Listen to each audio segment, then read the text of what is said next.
자식은 다 똑같습니다. 그런데 다 똑같지 않습니다. 다 똑같다라는 말은 어떤 자식이든 다 귀하고 사랑스럽다는 뜻이고요.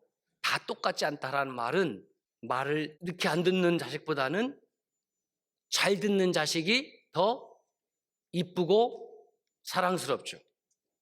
제 경우는 그래요. 제 경우는. 예. 다 귀하고 다 사랑스러운데 부모가 어떤 말을 하면 예, 이런 자녀가 있고 왜요?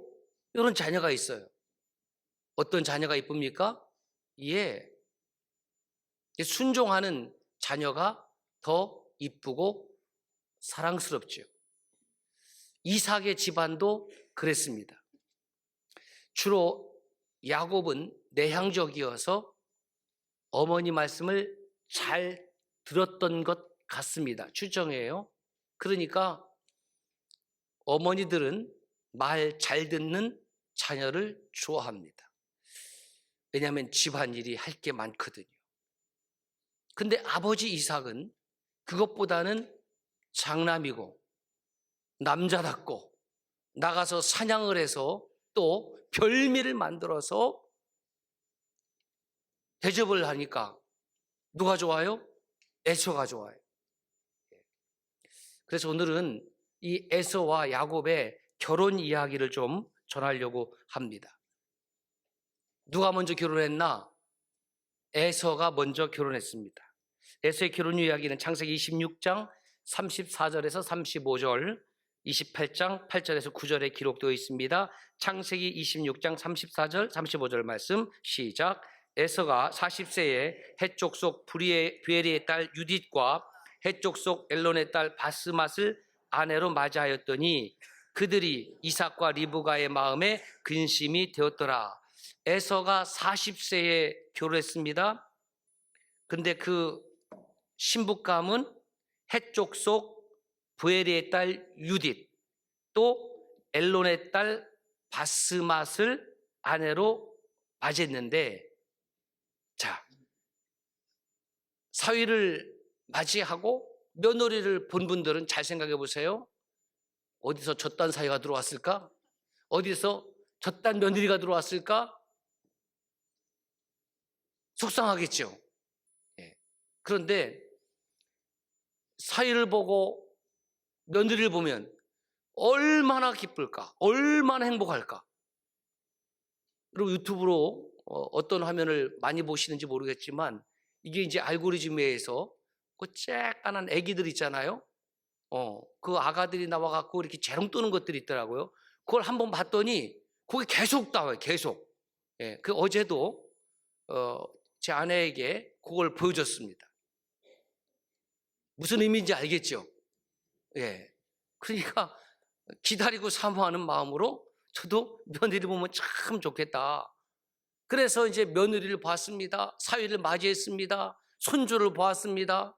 뭐 손자가 되었든 손녀가 되었든 태어나기만 하면 얼마나 집안적으로 환영해 주죠. 우리 교회는 뭐 교회적으로 환영해 주지요. 그럴 일 아닙니까? 기쁨이 돼야 되는데 성경은 에서의 이야기를 그렇게 기록하고 있지 않다는 겁니다. 결혼했는데 이삭과 리브가의 마음이 근심이 되었더라. 이거 도대체 무슨 말인가? 에서 때문에 근심이 된 것이 아니라 결혼을 했는데 그 며느리들 때문에 근심이 된 겁니다. 먹는 게 문제가 있었나? 입는 게 문제가 있었나? 쓰는 데 문제가 있었나? 그것이 아니라 그 에서 집안에 신앙의 문제가 생긴 겁니다. 에서 자체가 원래 야훼 신앙이 좀 약한 사람 아니었습니까? 장자의 명분도 장자가 받을 복도 좀 소홀히 해서 동생에게 그냥 넘겨버리는 또는 빼앗겨버리는, 그 에서도 좀 시원찮은데 거기다가 며느리를 둘씩 얻어서 좋긴 하다마는 이 두 며느리가 무엇이 없냐면 야훼 신앙이 없습니다. 야훼를 알지 못합니다. 알지 못하니까 예배한 경험이 없었습니다. 그러니까 에서의 집안에서 하나님을 향해서 제사를 지내는 것은, 이것은 꿈도 꿔보지 못하는 겁니다. 그러면 이렇게 질문할 수 있습니다. 왜 에서는 그 가나안 여인들 중에서 아내로 삼았을까? 대답은 간단합니다. 아내로 삼을 만한 야훼 신앙이 있는 여인들을 찾을 수가 없어요. 찾을 수가 없어요. 왜? 가나안 땅이니까. 모두 다 가나안 우상들을 섬기고 있지 야훼 하나님을 섬기는 집안 자체가 없다라는 겁니다. 그래서 할 수 없이 결혼은 하고 싶고, 아니 지금 나이가 40인데 우리 아버지 이삭은 본인은 저 바단 아람 나홀의 성, 동이라는 의미입니다. 거기까지 그 할아버지께서 종 엘리에셀을 보내갖고 우리 예쁜 엄마를 데려와서 살면서 내가 지금 나이 40인데 장가 보낼 생각도 안 하니까 나 이러다가 그냥 늙어 죽는가? 안 되겠다. 그래서 에서는 자기의 판단으로 가나안 여인 2명을 선택해서 자기의 아내로 삼아버렸습니다. 그래서 이삭과 리브가가 가만히 보니까 이 에서가 하는 행동, 그 며느리들이 하는 삶을 보니까 결코 기뻐하고 좋아할 수 없었고, 그래서 근심이 되었던 거예요. 야, 우리 아들 에서도 좀 야훼 신앙이 좀 약한데 이 며느리들은 이 생짜배기가 왔으니 이거 어떻게 하면 좋을까? 시간이 흘러서 야곱이 장자의 명분을 가로채고 장자의 복을 가로채고 바단 아람으로 도망갈 때에, 그래서 그 이삭이 야곱에게 딱 한 가지 부탁하는 것이 있습니다. 뭐 길 조심해라, 사나운 맹수 조심해라, 뭐 사람 조심해라, 이런 말이 아니라 이 부탁을 하는 겁니다. 창세기 28장 6절 말씀이에요. 시작. 너는 가나안 사람의 딸 중에서 아내를 맞이하지 말라. 아직 이때가 야곱이 몇 세 때라고요? 약 76세. 그러니까 형 에서는 안 되겠어요. 아버지, 제가 나이 40이니까 제가 알아서 장가 갈게요. 외향적인 사람이죠. 야곱은 아버지 어머니가 짝을 주지 않으니까 참고 기다려서 76세 이제 할아버지가 된 거예요. 아버지 이삭은 바단 아람으로 도망가는 야곱에게 다른 걸 부탁하는 것이 아니라, 야, 너 내 아내를 함부로 얻지 마라. 제발 가나안 여인들 중에서 얻지 마라. 누구처럼? 내 형? 누구처럼? 내 형 누구처럼? 에서처럼. 이 부탁을 하는 거예요. 이 부탁을 한다는 것 자체가 이삭이 뼈에 사무치는 지금 뭔가 아픔의 문제가 있었다라는 겁니다. 여러분, 살면서 저와 여러분들이 가장 삶의 우선시 여기는 것이 무엇일까요? 가장 중요하게 여기는 것이 무엇일까요? 예배입니다. 우리가 한 주간의 첫날, 그 첫 시간을 우리 믿음의 형제 자매들이 모여서 정한 장소와 정한 시간에 모여서 영과 진리로 예배 드리는 이유가 뭐냐면, 예배가 내 삶의 가장 중요한 것이기 때문에 그렇습니다. 그래서 예배에서 승리하면 삶에서 승리하는 것이고, 예배에서 지면 삶에서 지는 거예요. 그게 우리의 신앙 아닙니까? 무슨 일이 있어도 난 하나님 앞에 예배자로 선다. 누가 행복한 사람이냐? 이 아침에 하나님 앞에 예배자로 선 저와 여러분들이 행복한 사람인 줄로 믿습니다. 삶에서 가장 중요한 우선순위는 결국 하나님을 사랑하고 하나님을 예배하는 것이죠. 그래서 아브라함이 그 아들 이삭의 짝을 선택할 때에 그 가나안 족속 가운데에 선택한 것이 아니라 먼 지역인 자기의 본토 친척이 있는 그 나홀의 성까지 그 종을 보내는 겁니다. 창세기 24장 3절 4절 말씀 이렇게 되어 있습니다. 시작. 이 지방 가나안 족속의 딸들 중에서 내 아들을 위하여 아내를 택하지 말고 내 고향 내 족속에게로 가서 내 아들 이삭을 위하여 아내를 택하라. 내 족속, 아브라함의 족속. 그럼 아브라함의 족속이 누구냐? 노아의 세 아들이 누굽니까? 셈, 함, 야벳입니다. 그 셈, 함, 야벳 가운데에 아브라함은 누구의 후손이냐면 셈의 후손이에요. 그러니까 아브라함은 셈 족속입니다. 그래서 이 아브라함의 종 엘리에셀이 나홀의 성 밧담 아람에 이르렀을 때에 아브라함의 동생 나홀입니다. 나홀의 아들이 누구냐면 부두엘이에요. 부두엘이 낳은 아들이 라반이고 딸이 리브가죠. 그러니까 지금 야곱이 밧단 아람에 누구한테 가는 거예요? 라반한테 가는 거죠. 라반은 누굽니까? 외삼촌에게 지금 피신해서 가는 거죠. 그래서 부두엘이 낳은 딸 리브가를 만나 데려오는 겁니다. 자, 그러면 리브가의 입장에서 이삭은 촌수로 어떻게 돼요? 물어본 제가 잘못했어요. 오촌입니다. 오촌을 뭐라고 그래요? 당숙이라고 그래요. 당숙. 그러니까 리브가의 입장에서 남편 이삭이죠. 남편 이삭은 뭐라고요? 당숙. 지금의 관점으로 어떻게 당숙하고 결혼하나 이렇게 생각하시면 안 됩니다.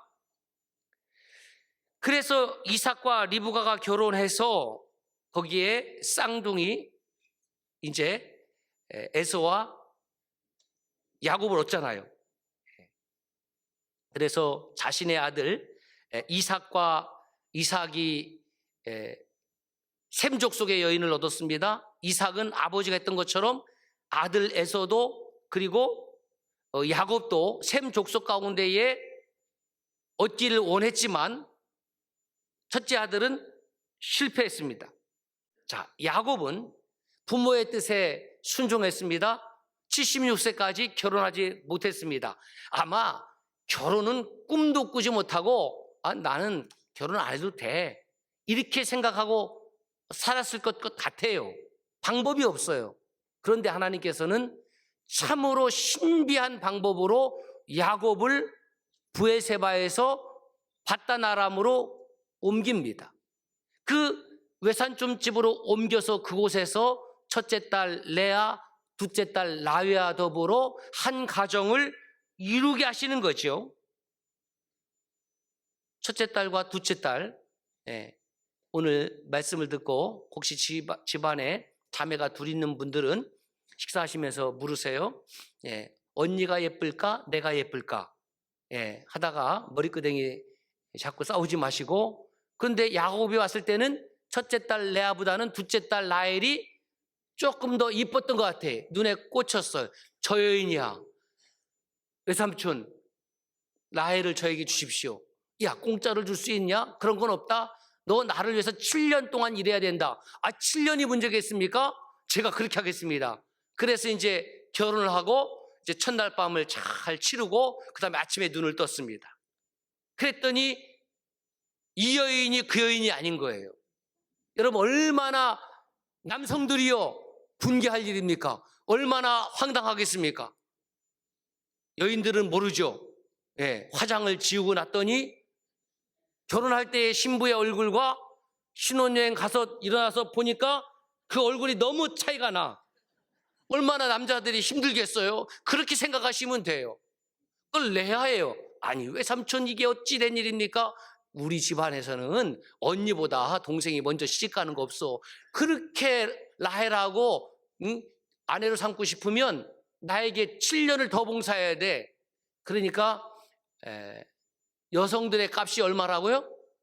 7년 노동의 값입니다. 7년 노동의 값. 그래서 결혼 생활 7년 이상 하신 남성들은 이제부터 이렇게 해석하시면 돼요. I am free. 나는 자유다. 내가 몇 년이나 더 위해서 살리요. 이렇게 적용하면 안 된다는 말이에요. 그래서 7일을 상징적으로 더 일을 하고 그 라헬도 야곱에게 아내로 줍니다. 자, 문제는 언니와 동생이 한 남자하고 결혼했습니다. 여기서 어떤 경쟁이 벌어지냐면 출산 경쟁이 벌어지는 겁니다. 요즘같이 출산이 어려운 시대에 이 라헬과 라헬 같은 여성이 있으면은 아마 전 국민적으로 지지를 받겠죠? 칭찬을 받겠죠?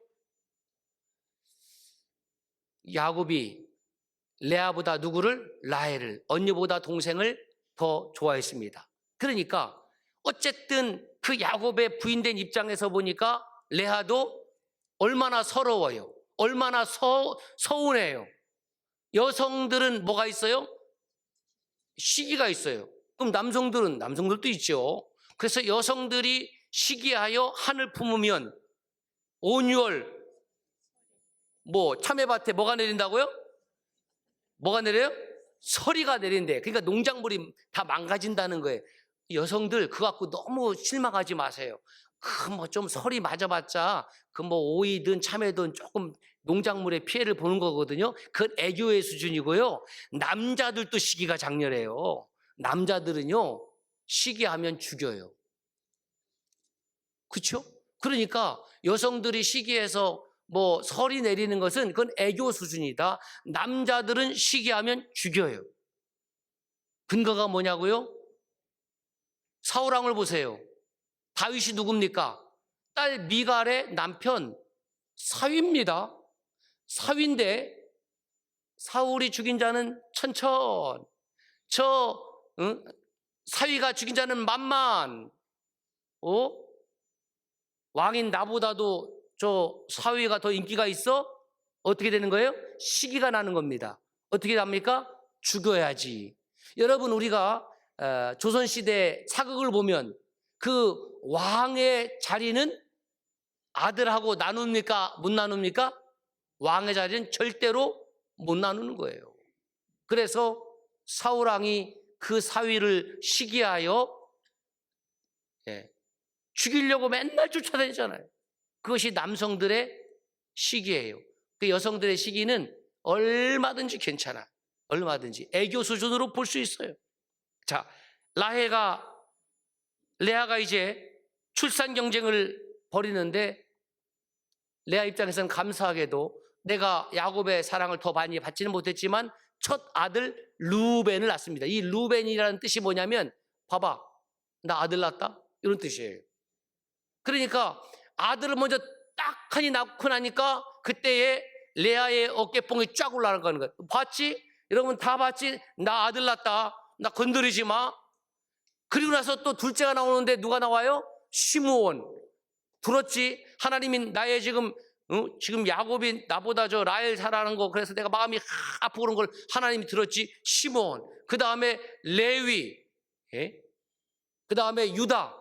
줄줄이 사탕으로 사형제를 쫙 뽑아버렸습니다. 그러면 누가 기가 죽어요? 라헬, 오멜 기죽어. 이 되지 않겠습니까? 기죽으니까 누구를 보채야 되겠어요? 남편을 잡아야지. 남편을 잡는 거예요. 그래서 야곱을 향해서 이렇게 얘기를 합니다. 창세기 30장 1절 봅시다. 시작. 라헬이 자기가 야곱에게 아들을 낳지 못함을 보고 그의 언니를 시기하여 야곱에게 이르되 내게 자식을 낳게 하라. 그렇지 않으면 내가 죽겠노라. 내게 자식을 낳게 하라. 그렇지 않으면 내 죽어버릴 거야. 여러분 부부 사이 우리 서로 이렇게 위협하고 삽니까? 오늘 맛있는 것을 내놔라. 내놓지 않으면 오늘 아주 끝장날 줄 알아. 상당히 무섭고 과격한 언어를 쓰는 것 아닙니까? 그리고 우리가 좀 이성적으로 생각을 해봅시다. 지금 언니 레아가 지금 줄줄이 사탕으로 아들 4명을 잘 낳았습니다. 그러면 야곱에게 문제가 없다는 뜻이죠? 여러분들은 도대체 어느 나라 사람이 야곱에게 문제가 없잖아요. 그리고 레아에게도 문제가 없어요. 자, 그렇다고 하면 지금 라헬이 생산하지 못하는 것은 누구의 문제예요? 라헬의 문제죠. 야곱은 들어갔다고 하면 바로 그냥 나오는 이 놀라운 생산력을 가지고 있는데 뭐라고 하냐면 내게 자식을 낳게 하라. 누구 책임이라는 거예요? 야곱 네 책임이지. 당신 책임이지. 왜 내가 애를 못 낳는 거야? 그렇게 지금 항의를 하고 있잖아요. 이 여성들과 남성들은 참 종족이 다른 것 같아. 그렇죠? 남자들은 대부분 정서적인 것을 정서적인 것으로 받아들이기보다는 이성적으로 또 논리적으로 받아들여서 여기서 사실 차이가 많이 나더라고요. 자, 보세요. 야곱이 뭐라고 대답을 하는지. 창세기 20장 2절 시작. 야곱이 라헬에게 성을 내어 이르되 그대를 임신하지 못하게 하시는 이는 하나님이시니 내가 하나님을 대신하겠느냐. 아주 이성적으로, 아주 논리적으로. 왜 나한테 그래?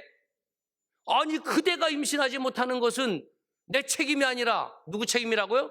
하나님. 저는 여기서 에덴 동산의 데자뷰를 보게 되는 거예요. 그러니까 서로가 책임을 전가하는 거죠. 라헬은 야곱에게, 야곱은 내가 생명의 주관자냐? 하나님이 허락하지 아니하는데 내가 어쩌겠느냐? 하나님을 또 끌어들이는 것입니다. 라헬이 야훼 신앙이 있었다고 하면 어떻게 해야 됩니까? 하나님, 저에게도 자녀를 주세요. 저도 자녀를 출산하고 싶습니다. 이렇게 기도해야 되는데 남편을 향해서 원망하고 야곱도 또 아내에게 화를 내는 모습을 보게 되는 겁니다. 그리고 이제 드디어 출산 경쟁이 아주 하이라이트를 치게 됩니다. 라헬은 할 수 없이 자신을 대시해서 대타, 야구처럼 대타, 자기의 여종 빌하를 남편 방에 들여보냅니다. 그랬더니 아들을 낳아요. 그 아들 이름이 단. 그 뜻이 뭐냐면 억울함을 부셨다. 그러니까 라헬은 아예 그냥 생산을 하지 못하는 것이 아주 뼈에 사무쳐서 억울했던 모양이에요. 그 다음에 납달리. 그건 경쟁에서 이겼다는 뜻입니다. 야, 경쟁에서 이겼다. 근데 아직 이긴 거 아니거든요. 스코어 4대2. 그죠? 그랬더니 레아가 진짜 한번 해보겠다는 거지? 나도 여종이 있어? 그래서 자신의 여종 실바를 또 야곱에게 들여보내요. 나는 또 야곱도 그래. 또 들어온다고 다 그냥 그거 같이 자. 문제 있는 거 아니에요? 한참 먹여고 재웠나? 그래갖고 실바를 보내니까 또 실바가 갓을 낳고 아셀을 낳고 레아는 태의 문이 닫힌 줄 알았더니 또 신기하게 하나님께 태의 문을 열어서 다시 이사갈 스불론 그리고 외동딸 디나까지 이렇게 낳게 됩니다. 그런데 하나님은 아브라함의 하나님, 이삭의 하나님, 야곱의 하나님, 나의 하나님은 아브라함을 통해서 어떤 약속을 하셨냐면 이런 약속을 하셨습니다. 창세기 26장 4절 말씀입니다. 시작. 내 자손을 하늘의 별과 같이 번성하게 하며 이 모든 땅을 내 자손에게 주리니 내 자손으로 말미암아 천하 만민이 복을 받으리라. 여러분, 우리는 살아가면서 실언할 때도 있습니다. 말을 내뱉었는데 그 말대로 살지 못할 때가 사실은 너무 많고요.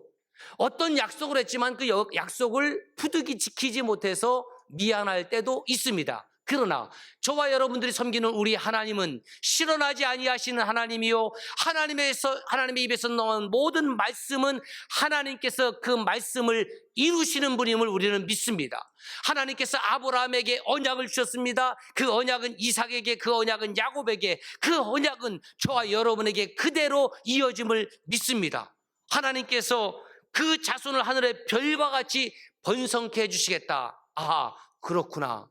야곱은 그렇게 생각한 적이 없지만 지금 내가 형의 칼날을 피해서 밧단 아람으로 도망가는 서러운 신세지만 하나님께서는 그 밧단 아람의 야곱의 아내들을 준비해 주셨고 그곳에서 하나님을 섬기는 야훼 백성의 하나님의 사람들이 나오기 시작하는 거예요. 그러면 밧단 아람은 바로 야훼 신앙의 모판이라고 할 수가 있습니다. 도망자의 신분으로서 하나님의 놀라운 언약을 이루는 곳이 밧단 아람입니다. 그리고 후일에 야곱이 130대였을 때에 애굽으로 내려가죠. 그리고 그 70명이 내려간 야곱의 후손들이 430년 동안 종살이를 하는데 그 종살이라는 고난과 고통의 시간을 통해서 하나님의 백성들이 약 200만 명으로 불어나는 하나님의 꿈이 있었다라는 겁니다. 하나님의 그림 그리기가 있었다는 거죠. 현재에는 내가 겪는 이 외로움, 고난, 고통, 아픔, 도대체 나에게 무슨 하나님의 그림이 있다는 말인가 알 수도 없고 믿을 수도 없지만 뒤돌아 보니까 하나님께서 야곱을 향하여 위대한 꿈을 그리고 계셨음을 성경을 통해서 우리는 발견할 수가 있습니다. 그래서 이렇게 말씀을 정리했습니다. 그리스도인이란 시작. 그리스도인이란 지금은 인생의 그림을 알 수 없지만 나를 향한 큰 그림을 하나님이 그리고 계심을 믿고 사는 사람이다. 그 사람이 바로 저와 여러분입니다.